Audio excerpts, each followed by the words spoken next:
सर्दियों में my petroleum gas LPG के बहरान का खदशा है। लाहौर में मीडिया से गुफ्तगू में chairman LPG dealers association Irfan Khokhar का कहना था कि सर्दियों में एलपीजी के बहरान का खदशा है। उन्होंने कहा कि पाकिस्तान आने वाले एलपीजी के 2 जहाज श्रीलंका चले गए हैं। इन जहाज़ों के जरिए 21,000 टन एलपीजी आनी थी।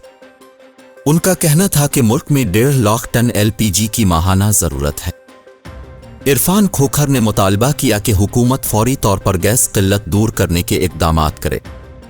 उन्होंने कहा कि एलपीजी किल्लत से कीमत भी बढ़ने का इम्कान है।